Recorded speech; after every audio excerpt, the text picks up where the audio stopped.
পুলিশের সম্মুখীন হওয়ার সত্ত্বেও ব্ল্যাকমেলারকে নিয়ে কোনোরকম কোনো সুরাহা করতে পারল না পুলিশ। হ্যাঁ বন্ধুরা, ভিডিওতে লাইক দিয়ে দেখতে থাকুন।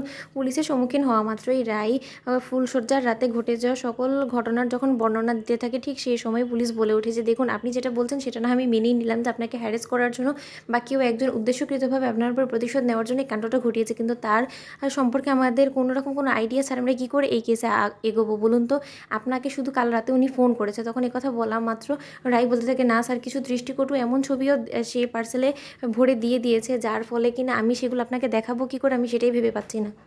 এদিকে পুলিশ বলতে থাকে যে আপনি কি এমন কাউকে চেনেন বা এমন কারোর সাথে কি আপনার অতীতে কোনো শত্রুতা আছে যার ফলে কিনা সে আপনাকে এরকম করে ফোন করে বারবার করে ব্ল্যাকমেল করছে। তখন একথা শোনা মাত্র রায় বলতে থাকে যে স্যার, এরকম কেউ তো আর যাই হোক না কেন আমার মাথায় এই মুহূর্তে আসছে না। ওদিকে অনির্বাণ বলতে থাকে যে স্যার, আমার দীর্ঘ বিশ্বাস যে এটা এমন কেউ করছে যেটা হয়তো বা আমাদের আশপাশেই আছে, আর রায়ের প্রতি মুহূর্তের খোঁজখবর রাখছে সেই ব্যক্তি। তার জন্যই সেই ব্যক্তি এটাও জানে যে কাল রাতে আমি যে রায়ের সাথে ছিলাম আর রায়ের হাতে যে ওই পার্সেলটা ওই সেই মুহূর্তে ছিল, সেই ব্যক্তিটা সেটাও জানে। তাহলে আপনি বুঝতে পারছেন যে সে কতটা গভীর থেকে রায়কে চিনে। তখন এই কথা বলা মাত্র পুলিশ বলতে থাকে দেখুন, আপনারা যে কল রেকর্ডিংটা কালকেরটা নিয়ে এসেছেন, সেই কল রেকর্ডিংটা আমরা চেক করে দেখেছি, আর সেটার মধ্যে আর যাই হোক না কারণ এই নাম্বারটা ছাড়া আমাদের কাছে এখন কোনো কিছুই নেই। তদন্ত সাপেক্ষে আমরা যে কোনো কিছু প্রমাণ পেয়েছি সেটা তো আমরা বলতে পারছি না, কারণ আমরা যে ফোন নাম্বারটা পেয়েছি সেটাতে আমরা বারবার করে ট্রাই করা সত্ত্বেও কোনো মতে তার সাথে কানেক্ট করতে পারছি না। আর যেই এটা করে থাকুক না কেন, সে খুব বেশি চালু, আর তার জন্যই সে এই জিনিসটা জানে যে সে যদি হয়তোবা খুব বেশি সময় ধরে কথা বলে তাহলে হয়তোবা সে বিপদে পড়ে যেতে পারে, তার কল হয়তোবা ট্রেস হয়ে যেতে পারে।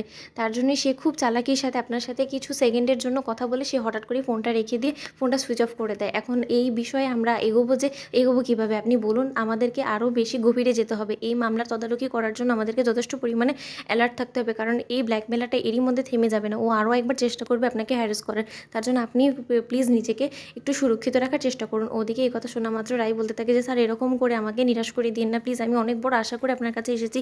আমি মনে করেছি যে হয়তো আপনি কোনো এই মামলার সুরাহা করে দিতে পারবেন। ওদিকে পুলিশ বলতে থাকে দেখুন, আমাদের কাছে যথাসাধ্য পরিমাণে প্রমাণ না থাকলে আমরা কী করে এই কেসটাকে এগিয়ে নিয়ে যাবো বলুন।